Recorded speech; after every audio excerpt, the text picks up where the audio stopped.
नमस्कार। बुधवार की जगह आज हम गुरुवार को मिल रहे हैं।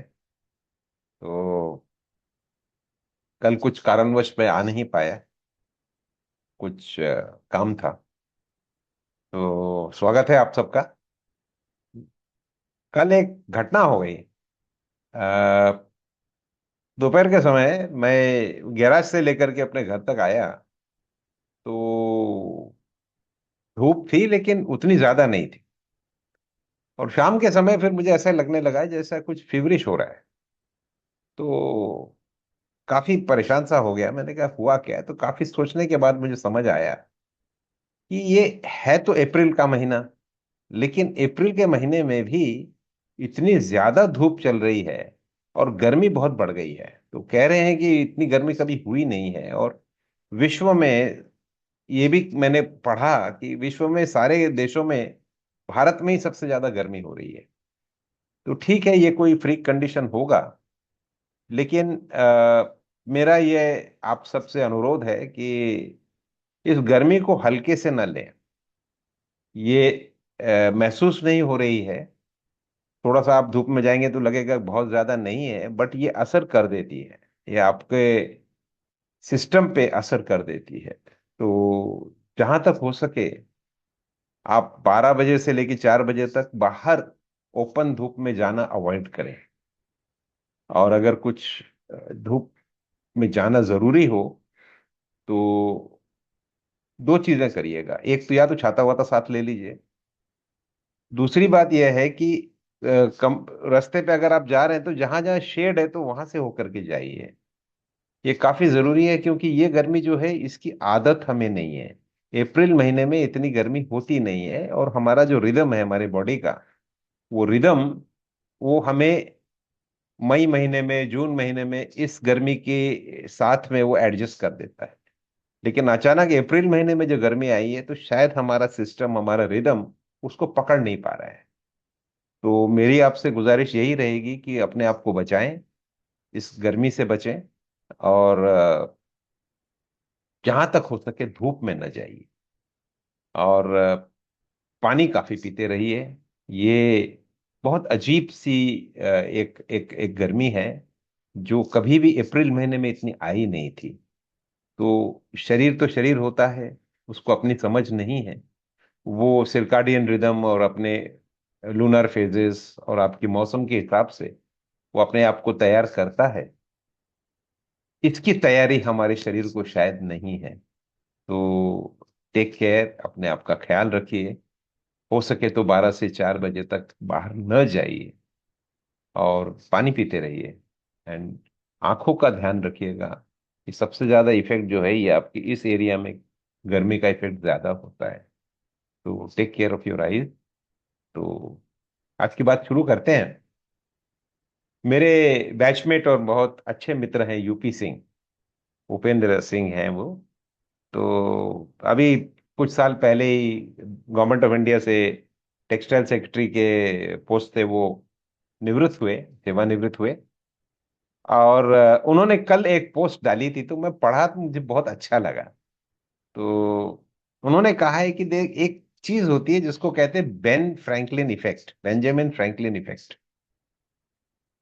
बेंजामिन फ्रैंकलिन इफेक्ट क्या है?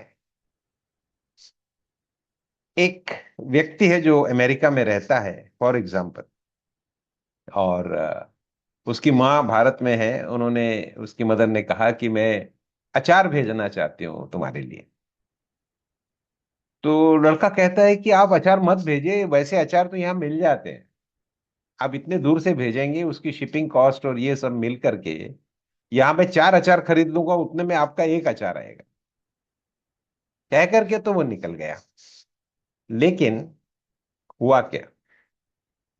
देखिए, ये साइंटिफिकली और इकोनॉमिकली आप देखेंगे तो उसने सही कहा।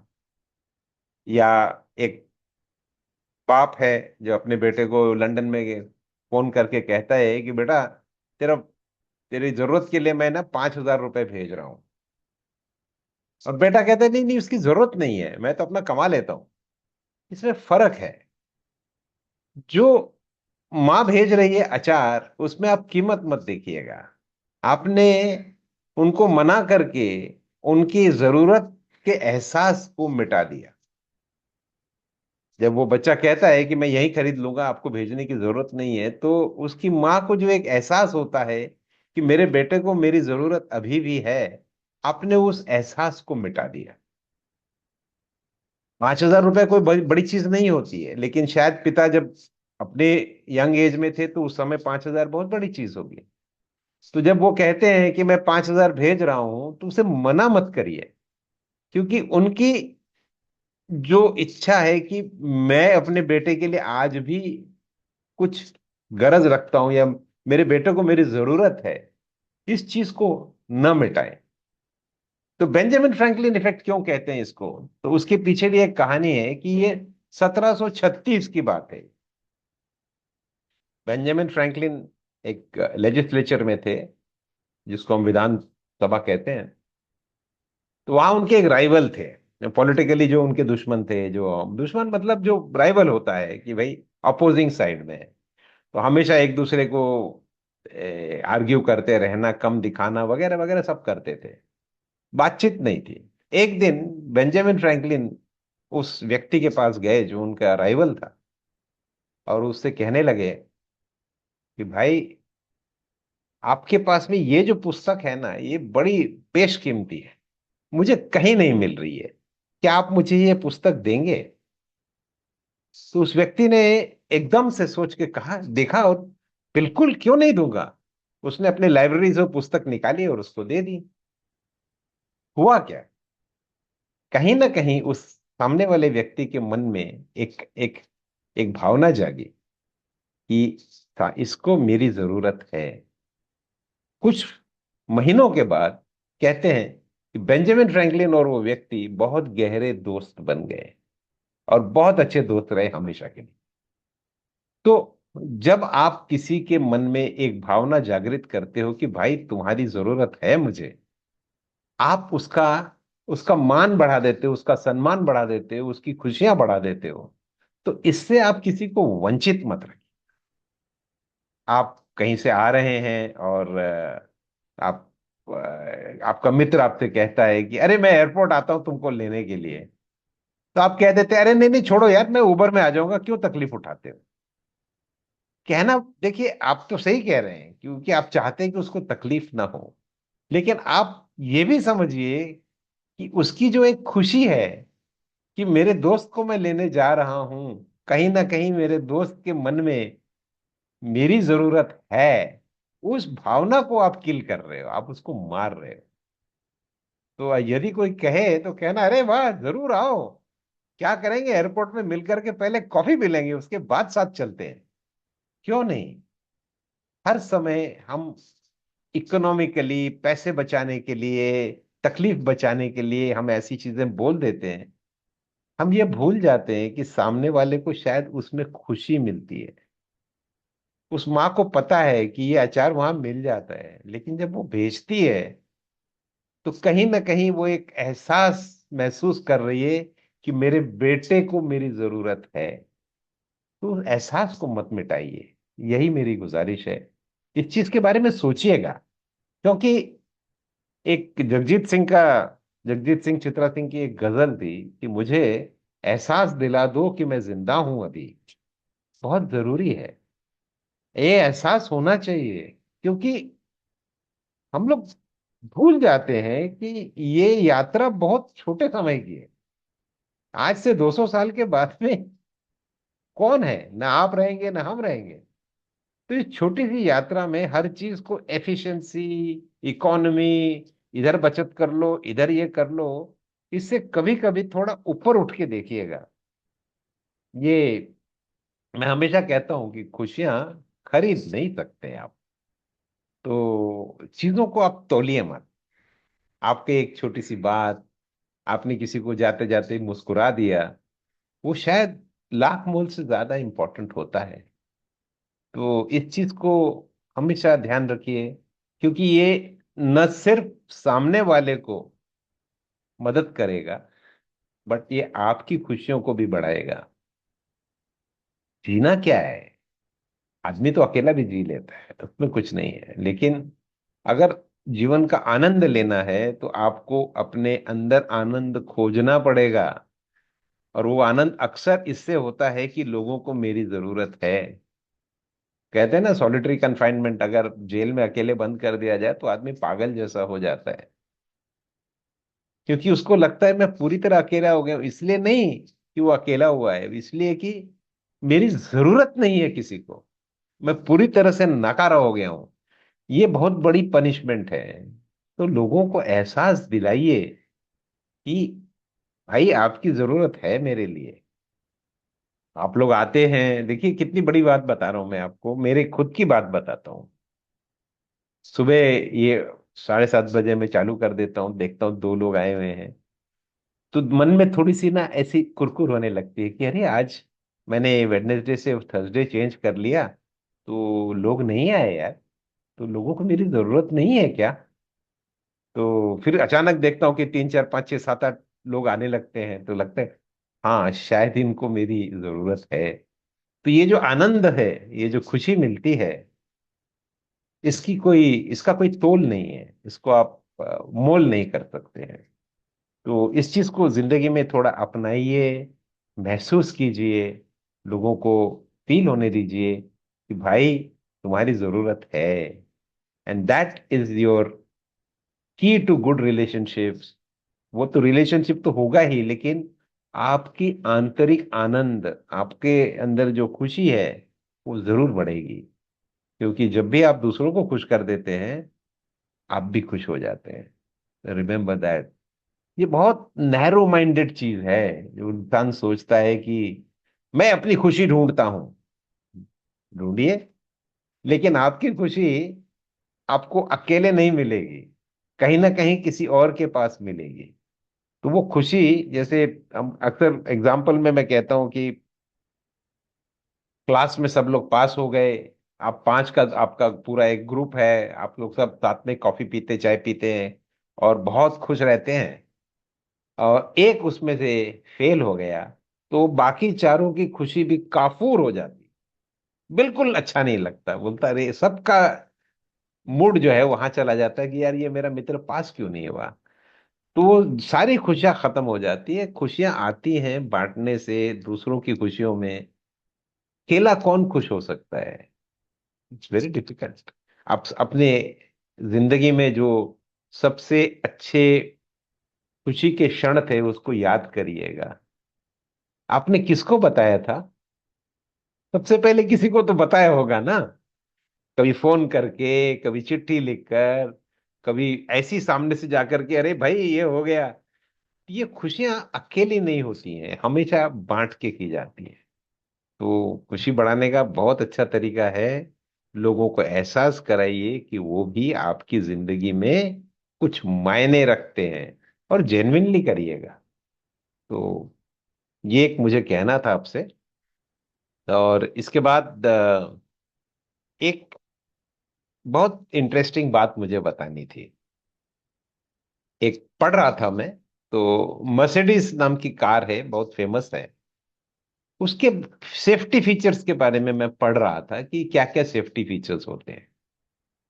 तो मुझे ये पढ़ने में आया कि जब एक्सीडेंट होता है किसी भी गाड़ी का, तो आवाज बहुत तेज होती है। हम लोग एक्सीडेंट देख लेते, लेकिन जो अंदर ड्राइवर बैठा है, जो पैसेंजर बैठा है, उनके कानों में बहुत जोर से आवाज आती है। और वो आवाज इतनी ज्यादा हो जाती है कभी कभी कि उसको बहरापन भी हो सकता है। तो मर्सिडीज ने एक फीचर रखा है अपने कार में। मैं, हो सकता है दूसरे कारों में भी होगा, ये तो कोई मतलब टेक्नोलॉजी तो सब में अवेलेबल होती है, बट इसका पढ़ा इसलिए मैं कह रहा हूं कि उसको कहते हैं पिंक नॉइज। पिंक नॉइज होता है कि 80 to 100 डेसिबल, ये कान में सुनने की एक मात्रा होती है। तो 80 से 100 के बीच में डेसिबल की आवाज, जैसी उसके कार में सेंसर्स होते हैं, जब उसको, जैसे ही उसके कंप्यूटर को पता चलता है कि यह टक्कर होने वाली है, उस टक्कर के थोड़े से समय पहले कार के स्पीकर्स में से 80 to 100 डेसिबल की आवाज निकलती है जोर से, और फट करके आपके कान में चले जाती है। जब ये आवाज आती है 80 to 100 डेसिबल की, पिंक नॉइज जिसको कहते हैं, तो ये एक स्टेपेडियस रिफ्लेक्स क्रिएट करता है। ये रिफ्लेक्स का मतलब होता है कि आपके कान के अंदर जो सुनने की जो अलग अलग जो पुर्जे हैं, उसमें से वो एक पुर्जे को नंब कर देता है। वो पहले से जब नम हो जाते हो तो आने वाले क्रैश की जो आवाज है, जो बहुत ज्यादा होती है, वो आपके कान में जाती नहीं है। वो वहां पे उसको नम कर देता है और ब्लॉक कर देता है। इससे आपका बहरापन बच जाता है। तो पहले से ही छोटा सा एक आवाज कर दिया जाए जिससे ये नम हो जाए, ताकि बाद में आने वाली भयंकर आवाज आपको बहरा ना कर सके। इस चीज को उन्होंने एक अपनी गाड़ी में डाला है, और हो सकता है दूसरी गाड़ियों में भी होगा। तो ये एक टेक्नोलॉजी की बात थी कि इनर ईयर को सेव करने के लिए ये स्टेपेडियस रिफ्लेक्स को ट्रिगर कर देता है थोड़ा पहले एक्सीडेंट के। ठीक है, टेक्निकल बात है, आप कहेंगे क्या इसमें, बहुत ठीक है, इंटरेस्टिंग बात तो है, लेकिन मेरा कहना कुछ और है। मैं जा रहा हूं अपने, जो हमारे विकाया पद्धत है जिसको हम काउंट, जो हमारे सामने 1 to 1 में लोग आते हैं, अक्सर लोगों को ट्रॉमा होता है, कई बार बचपन में कुछ ऐसी चीजें हो जाती हैं, या अभी ही रिसेंटली कुछ ऐसी चीजें हो जाती है कि वो आदमी उससे बाहर नहीं निकल पाता है। तो अक्सर मैं पूछता रहता हूँ, बातचीत करता रहता हूँ उसके बारे में, तो लोग ये जरूर कहते हैं कि जब ये हुआ तो मैं शॉक में चला गया, या मैं इतनी परेशान हो गई थी कि मुझे 1 2 दिन तक तो मुझे समझ ही नहीं आ रहा था कि क्या है, मुझे नंब हो गई थी मैं। तो इस चीज के बारे में मैं सोचता रहा कि ये शौक क्या होता है। मेरे साथ भी हुआ। मेरे पिताजी, मेरे डैडी चले गए थे 2006 में, अचानक ही गुजर गए। तो मैंने बहुत कुछ बर्दाश्त किया है लाइफ में, बहुत बहुत कुछ देखा है, एक्सपीरियंस किया है। लेकिन वो एक घटना ऐसी हो गई कि मैं तकरीबन तकरीबन 3 4 महीने तक उस स्टुपोर से बाहर नहीं आ पाए, उस शौक से बाहर नहीं आ पाया था। किसी भी चीज में मन नहीं लगता था, किसी भी चीज का कुछ आनंद नहीं आ रहा था, डल हो गया था। तो उसको मेरी बहन हमेशा कहती है कि वो स्मशान वैराग्य होता है, वो अक्सर आ जाता है। उसको स्मशान वैराग्य कहते हैं कि आदमी को किसी भी चीज में इंटरेस्ट नहीं आता है, न खाने में मन करता है, न कुछ चीज का, अंदर आने वाली चीजें जो है वो आपको इफेक्ट नहीं करती। कुछ शौक्स होते हैं जो 1 घंटा आधा घंटा रहते हैं, कुछ शौक्स रहते हैं जो हफ्ता 2 हफ्ता रहते हैं, कुछ शौक 6 महीने तक रहते हैं, और कुछ शौक ऐसे होते हैं जो कई बार सालों साल चलते हैं। क्यों होता है ये शौक?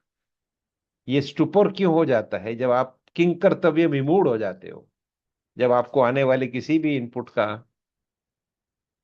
सेंसेशन नहीं आता?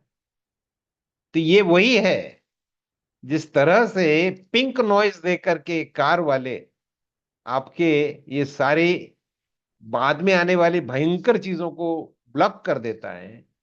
तो जब भी आपके शरीर को पता चलता है कि ये एक बहुत बड़ा शौक आ गया है, तो बाकी चीजों को वो बंद कर देता है कि भैया मुझे इससे निपटने दो, इसके बाद बाकी चीजों को लिया जाएगा। तो वो क्या करता है कि बॉडी को शॉक में डाल देता है कि भाई और इनपुट्स नहीं चाहिए, न किसी की आवाज चाहिए, न किसी के विजुअल साइटिंग चाहिए, न मुझे कोई स्टिमुलस नहीं चाहिए। मेरे शरीर को थोड़ी देर ब्लॉक कर देता है कि भाई मुझे इससे रिकवर होने दो, मुझे नॉर्मल में आने दो। तो इसे हम शॉक कहते हैं। कई बार वो कैटाटोनिक स्टूपर एक वर्ड है, जो आदमी एकदम सडनली स्टिफ हो जाता है, बहुत फियर में या बहुत ज्यादा दुख में जब चला जाता है, तो उसको स्टूपर हो जाता है। तो ये शौक कुछ नहीं है, ये आपकी शरीर की रक्षा के लिए है। थोड़े समय के लिए, आप तो कई बार आपको पता भी नहीं चलेगा आपने कितना वजन उठा लिया है, जो आप अमूमन नहीं उठा पाते हो, कई बार आप वो भी कर पाते हैं। तो ये शॉक स्टेट जो है, ये आपके शरीर की, आपके मस्तिष्क की रक्षा करने के लिए है। It is to save you. तो लेकिन यही है कि शौक कितने समय तक चलेगा, क्या चलेगा, इसके बारे में कोई हमारी मर्जी पे नहीं होता है। आपने देखा होगा कई बार सिनेमा में भी दिखा देते हैं कि किसी की मृत्यु हो गई और पर्सन एकदम शॉक में है, न हंस रहा है, ना बोल रहा है, ना देख रहा है, ना कुछ कर रहा है, ना रो रहा है, तो लोग उसको जाकर के कभी कभी थप्पड़ मार देते हैं, इसको रुलाओ, रोने दो उसको। तो जब वो रोना शुरू कर देता है तो फिर उसके बाकी इनपुट्स आने शुरू हो जाते हैं, तो वो स्टुपोर से बाहर निकल जाता है। तो इसीलिए कभी कभी शॉक में अगर आदमी चला गया, स्टुपोर में आदमी चला गया, तो उसको कई बार स्टिमुलस दिया जाता है कि भाई थप्पड़ मारना तो खैर वो तो फिल्मी स्टाइल है, लेकिन दूसरे भी तरीके होते हैं कि भाई किसी तरह से इसको रुला दो या हंसा दो, तो फिर एक बार उसकी इंजन फिर से चालू हो जाएगी, क्योंकि थोड़ी देर के लिए वो पिंक नॉइज की तरह आपको नंब कर देता है। तो ये एक सिचुएशन है, इसको समझिएगा।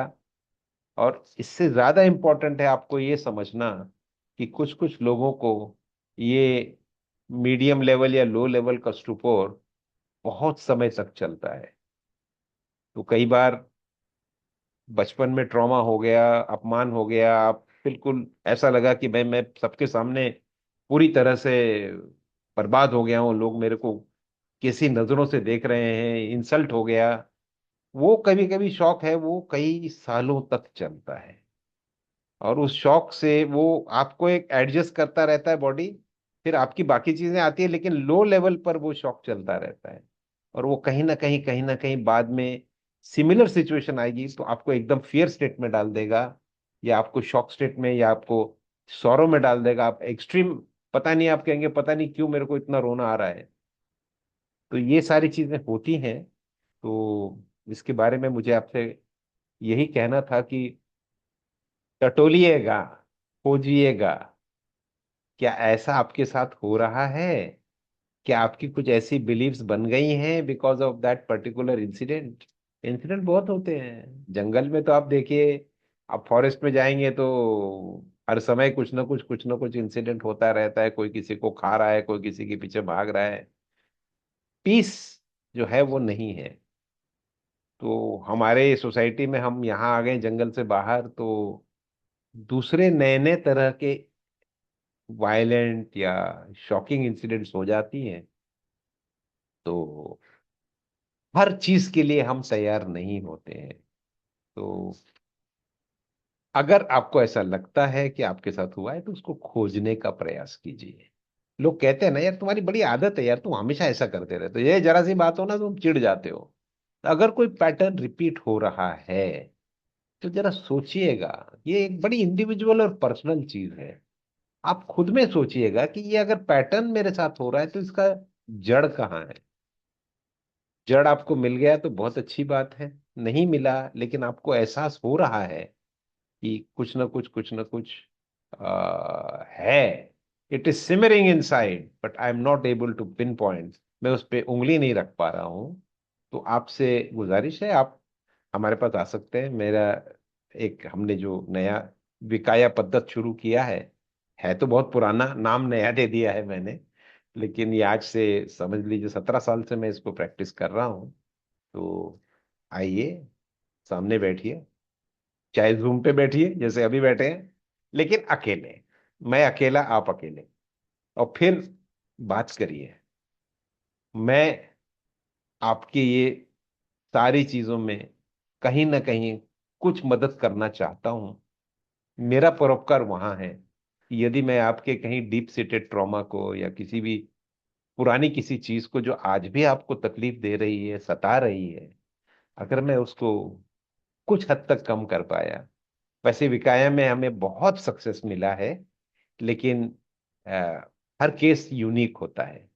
तो मैं कुछ भी अगर हेल्प कर पाया या आपको लिए कुछ परोपकार कर पाया, मुझे बहुत खुशी होगी, क्योंकि आप मुझे एहसास दिला देंगे कि मेरी जरूरत आपको है। तो सोचिएगा कि मुझे कितनी खुशी होगी। तो कोशिश कीजिएगा कि, क्योंकि I don't want anybody to be in a prison. हम अपने बनाए हुए एक एक एक जाले में, जंगले में, एक एक पिंजरे में बंद है। We are trapped in our own prisons. से बाहर निकलना बहुत जरूरी है, क्योंकि आपकी जिंदगी अब आज से लेकर के आपकी मौत तक उतनी रह गई है। अब वो क्षण भी गया, अब और कम हो गई है। तो अब ये जो बहुत स्पीड से आपकी लाइफ कम हो रही है, तो कम से कम कुछ समय तो भी आप पूरी तरह इंडिपेंडेंट होके पिंजरे से बाहर निकलना, और पिंजरे के बाहर निकल करके उस जिंदगी को आपने 4 क्षण के लिए भी एंजॉय कर लिया तो मुझे लगता है कि जिंदगी सफल हो गई। तो अच्छा लगेगा आपको, तो प्रयास जरूर कीजिएगा, खुद करने की कोशिश कीजिए जहां तक हो सके। आपकी डीप सीटेड शॉक्स कहाँ से आ रहे हैं, कब पिंक नॉइज का ट्रिगर हो गया, और अमूमन वो बाद में जाकर के ना वो एक बहुत हल्के लेवल पे रहता है, और कभी कभी कभी कभी ट्रिगर कर देता है, और फिर आप सोचते रहते हैं कि ऐसा क्यों हुआ, मैं कैसे कंट्रोल से बाहर चला गया। हो सकता है कि पुराने किसी शॉकिंग इवेंट की वजह से। अब वो शॉक इवेंट, हम लोग कहते हैं शॉक वर्ड से ऐसा लगता है कि बहुत भयंकर कुछ होगा, ऐसा नहीं है।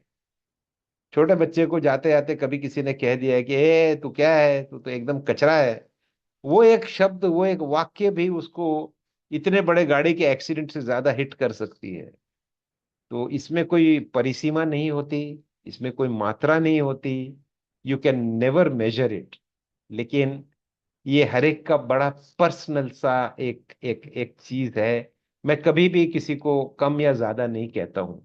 तेरी प्रॉब्लम है मेरे लिए इम्पोर्टेंट है, क्योंकि तेरे लिए दूसरे कहेंगे यार इतनी छोटी सी बात के लिए क्या तुम सोच रहे हो, लेकिन ये हम भूल जाते हैं कि उस व्यक्ति के लिए उस समय वो चीज बहुत ज्यादा इम्पोर्टेंट थी, बहुत ज्यादा ट्रबलसम थी। तो वो एक एक कंपैशन, एक संवेदना रखना बहुत जरूरी है। और अपने आप के साथ भी संवेदना रखिए। यदि आपके साथ ऐसा कुछ हुआ है तो instead of getting into self pity, अपने आप के ऊपर में तरस खाने से अच्छा है कि आप उसका खोज निकालिए, उस चीज को ढूंढिए कि क्या हो सकता है। और नहीं हो तो मैं तो हूं ही, you can always come to me, I am always available to you. तो मुझे शौक के बारे में ये कहना था। संवेदना से मुझे बात याद आई कि हम लोग ना बहुत ज्यादा असंवेदनशील हो गए हैं आजकल। हमारा संबंध ये मेटल ये क्या है, स्टील है, कांच है, ये कड़क चीजें हैं। इन कड़क चीजों के साथ में हम बहुत ज्यादा संबंधित हो गए हैं। इंसानों से ज्यादा हमें अब ये पसंद आने लगा है। तो खोजिएगा कहीं अपने अंदर, कहीं कुछ ज्यादा तो नहीं हो रहा है, क्योंकि इससे संवेदना मर जाती है। और जिस दिन संवेदना मर गई तो फिर आपके जीवन का आनंद खत्म हो जाएगा। आपको लगेगा कि आप, आपकी हंसी, आपकी खुशी, ये क्या देख रहे हैं, आप स्क्रॉल कर रहे हैं, एक बार हंस लिए, एक बार रो लिए, एक बार दुख हो गया, क्या है ये। अभी कुछ दिन कल की बात है, मैंने वो एक बहुत बुरी खबर देखी कि एक बैंक में किसी ने कह दिया भाई केवाईसी, और क्या है तुम्हारी बहन मर गई है, तो हमें नहीं पता, उसका पैसा अगर आपको निकलवाना है तो आप उसको लेके आओ हमारे सामने। उसने कहा साहब मेरी बहन गुजर गई है। बोले मुझे कुछ नहीं पता, जब तक वो सामने नहीं आएगी मैं आपको पैसा नहीं दे सकता हूँ। वो आदमी जाकर के उसने उसकी बहन की लाश को बाहर निकाला खोद के, कंधे पे लेके डेड बॉडी ले जाकर के उसने बैंक में दे दिया। बोला लीजिए साहब ये आपके सामने है, पेश है, अब मेरा पैसा दे दीजिए। इससे ज्यादा लानत है यार। हमें अपने, हमने क्या बना दिया अपनी दुनिया को। जो एक सुंदर बगीचा था, हमने उसको काट काट के कांटों से भर दिया है। हम सिर्फ अपने डर की वजह से इसकी केवाईसी कर, इसकी वो कर, ये बदमाश है, वो ये है, जिंदगी भर विलन ढूंढते रहते हैं। उसकी बदमाशी होगी, पहले सोचते हैं ये जरूर झूठ बोल रहा होगा, कोई इसकी बहन मरी नहीं है, ला के दे। ये सच में ये शर्मनाक नहीं है, ये शर्म से पल बियॉन्ड है। एक अब तो आंसू भी नहीं आते हैं सोच करके कि लानत पड़ती है खुद पर कि मैं इस संसार में क्यों हूं, ये क्यों मुझे ये देखना पड़ रहा है, मैं इस जमाने में क्यों आ गया। बढ़िया था कुछ 200-300 साल पहले, लोगों के पास इतने सारे साधन नहीं थे लेकिन खुशियां ज्यादा थी। अब साधन साधन ही रह गए हैं, खुशियां तो कहाँ है पता नहीं। तो जिंदगी में खुशियां ढूंढिएगा, ढूंढिए खुशियां। ये साधन ये सब चलते रहेंगे, ये खुशी का सोर्स नहीं है। आपके बच्चे ने, बच्ची ने आकर के आपको मुस्कुरा के देख लिया, तो वो आपके वो मोबाइल के फोटो में उतनी ताकत नहीं है कि उसकी मुस्कान को वो रिप्लेस कर सके। वो सिर्फ याद दिला सकता है, लेकिन वो सच्ची इंसान की मुस्कान है, वही है सच्चाई। दुनिया की किसी भी गैजेट में, किसी भी साधन सामग्री में इतनी ताकत नहीं है कि ह्यूमन रिलेशन को रिप्लेस कर सके। कर लो भैया, एआई जो करना है कर लो, वो है तो आर्टिफिशियल ही। मैं आपसे बात कर रहा हूं, मैं रियल हूं। तो मेरा नाता आपसे है, ये प्रेम का नाता रहने दीजिए। मत मारिए अपने मन को। एक गैजेट्स है ना, ये आपको खत्म कर देंगे। इनकी कोशिश रहती है कि आपको इंसान से इस तरह से कड़क मशीन बनाने की। उनकी इस एंडेवर को, उस कोशिश को जीतने मत दीजिए। ये युद्ध आपको लड़ना है। गुलाम मत बनिए ये सब डिवाइसेस का। गुलाम मत बनिए किसी का। अपने अंदर के आनंद को रिलीज करिए, पिंजरे से बाहर आइए, खुश रहिए। किसी के सपोर्ट की जरूरत नहीं है। बस एहसास दिला दीजिए कि भाई तुम जिंदा हो अभी। इतना ही कर लीजिए। तो 8 बज रहे हैं, समय समाप्त हो रहा है। प्रशांत जी, कोई प्रश्न, कोई कमेंट, कुछ कुछ कहना चाहेंगे? कुछ आया है या किसी का कोई प्रश्न हो तो बता दीजिएगा। जी सर, नैनिश कुलकर्णी जी का प्रश्न है रिलेटेड टू बेंजामिन फ्रैंकलिन का जो हुआ टॉपिक उस पे। जी जी। Can too many favours sorry. backfire can can too many favors backfire and reduce respect instead of increasing liking? आपके अंदर डर है, आप डर गए नैनी जी। देखिए, बैकफायर बैकफायर कुछ नहीं होता। आप अपना करते रहो, सामने वाला हमेशा आपके साथ प्रेम से ही रहेगा। यदि आपने कह दिया कि ये बैकफायर हो जाएगा और मेरी इज्जत कम हो जाएगी, तो बैकफायर भी हो जाएगा। ये तो आप अपने आप को क्या संदेश दे रहे हैं उस पर डिपेंड करता है। तो इस डर के चक्रव्यूह से बाहर निकलिए। डर डर के कब तक जियोगे? आपका मन है दूसरों को हैप्पीनेस देने का, देते रहिए। कर लेगा बैकफायर, कोई क्या कर लेगा भाई। आप बहुत शक्तिशाली हैं, हर इंसान शक्तिशाली है। कोई बैकफायर नहीं होगा। मस्त रहिए। जो आपको आनंद दूसरों को देना है दीजिए। क्या बैकफायर करेगा जी? और कुछ भी बैकफायर हो, आपके अंदर इतनी शक्ति है कि आप उसको फेस कर सकते हैं, आप उस बैकफायर को इग्नोर कर सकते हैं। अरे 100 आदमी को खुशी देने के चक्कर में एक बैकफायर के डर से आपने किसको नुकसान किया? खुद को। Enjoy, enjoy giving. देने का जो मजा है, देखिए सामने वाले के चेहरे पे क्या मुस्कान आती है, और फिर देखिए आपके अंदर में क्या मुस्कान आती है। कोई बैकफायर नहीं होगा जी। अपनी शक्ति को पहचानिए। इतना डर के मत रहिएगा। ये सब बताई हुई बातें छोड़ दीजिए। कहाँ इनके चक्कर में पड़ गए? अंतर मन क्या कहता है वैसा रहिएगा। ठीक है। और कोई प्रश्न है? जी सर, बोलिए ना। प्रीति पटेल जी का प्रश्न। Good morning sir, ji. I family happy every time attending or listen you. Thank you very much. I get power to fight and live happy in every moment. चलिए, बहुत अच्छी बात है। यदि आपको इस सेशन से आपको फायदा होता है तो देखिए, आपने मुझे अभी, प्रीति पटेल जी, मेरे को एहसास करा दिया कि मेरी जरूरत है आपको। तो देखिए आपने मुझे कितनी खुशी दे दी। ऐसी खुशियां दूसरों को देते रहिए। यही मेरी गुजारिश है। And you will find it will be very very, it will be a happy life. बहुत कम समय रह गया है। अभी खुशियां बटोरिए, खुशियां बांटिए। बस। जी प्रशांत जी, और कुछ? निकिता रिंगे जी का भी कमेंट है। जी। Thank you. I am regularly attending your session and definitely we need your guidance, sir. God bless. Thank you very much Nikita ji. धन्यवाद। राज तो हाँ जी, बोलिए। राजेंद्र कपूर जी का भी मैसेज है। Sir, awesome. What a great guidance. Importance of interpersonal relation. Thank you, sir. Thank you. I follow it very strictly and happily and enjoy. जी Rajendra ji, thank you very much. आप तो दिल्ली से हैं, तो गर्मी वहां भी बहुत पड़ रही है। थोड़ा ख्याल रखिएगा। सबको मेरा यही एडवाइस है, टेक केयर ऑफ योरसेल्फ। ये मौसम कोई हमेशा जैसा नहीं है, थोड़ा संभल के। तो thank you very much Rajendra ji. आप तो मेरे बचपन के साथी हैं। जी प्रशांत जी। शरद जावले जी का मैसेज है, सर आपकी बहुत जरूरत है हमको। चलिए, थैंक यू। लेकिन शरद जी, मुझे आपकी भी जरूरत है। आया करिए, मिलिया करिए, मिलते रहिए। Thank you. तो और अगर कमेंट्स नहीं हो तो जाने दे सबको, क्योंकि जी सर। अब 8 8 बज चुके हैं, 8 10 होने वाले हैं। तो सबको अपने अपने काम पे जाना होगा। हाँ, रविवार को 11 से 12 हमारा ये सेशन रहेगा प्रश्नोत्तर का। तो हो सके तो आप अपने मित्रों को जरूर बुलाइएगा, क्योंकि वो ओपन है। उसमें कोई भी प्रश्न पूछ सकता है, चर्चाएं होती हैं, इंटरेक्शन होता है। It's an open house.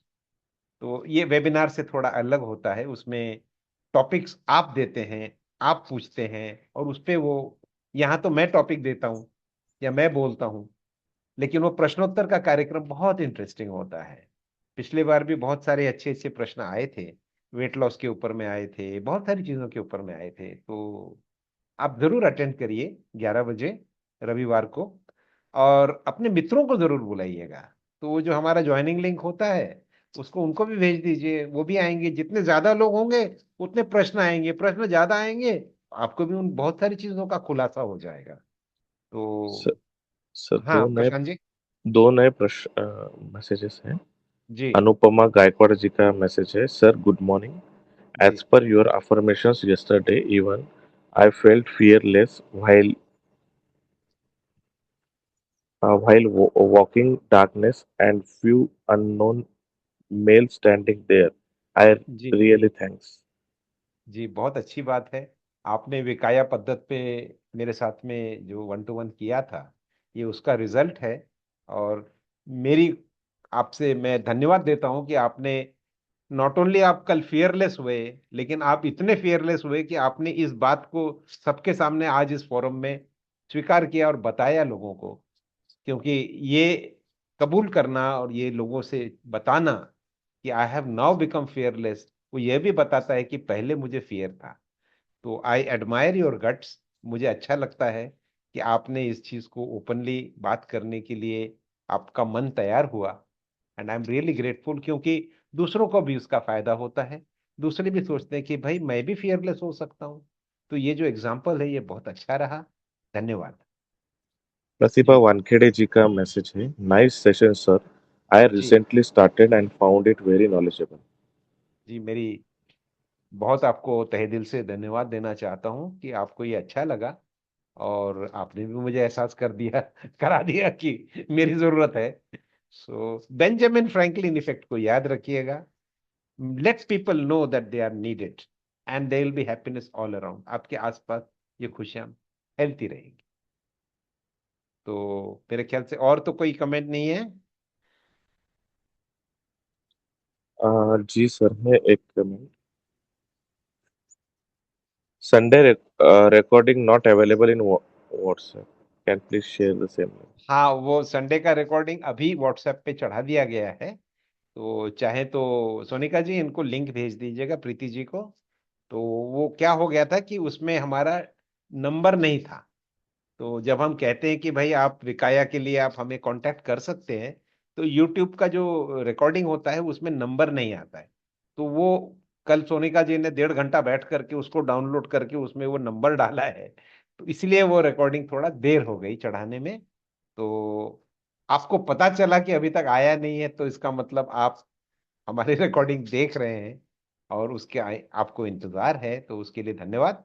और अब वो रिकॉर्डिंग अवेलेबल हो गई है। और सोनिका जी से मेरी गुजारिश है कि वो प्रीति जी को उसकी रिकॉर्डिंग का लिंक भेज दें।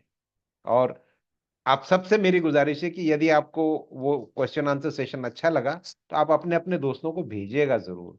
क्योंकि यूट्यूब में ना एक एक टेक्निकल चीज है जो अब है तो है, कि जितने ज्यादा लाइक्स होते हैं और जितने ज्यादा फॉरवर्ड होते हैं, उसके हिसाब से वो उसका कुछ वो एल्गोरिदम पकड़ लेता है।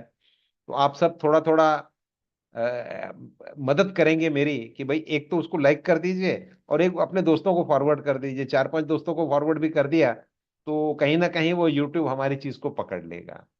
तो अब वो तो भाई वो सब क्या कहेंगे, मशीन का काम है। लेकिन एज ह्यूमन बीइंग्स आप मेरी मदद यहाँ जरूर कर सकते हैं। शायद यूट्यूब जाग जाए। तो आज के लिए बस इतना ही। धन्यवाद। एंड मिलेंगे अगले बुधवार को। Thank you very much.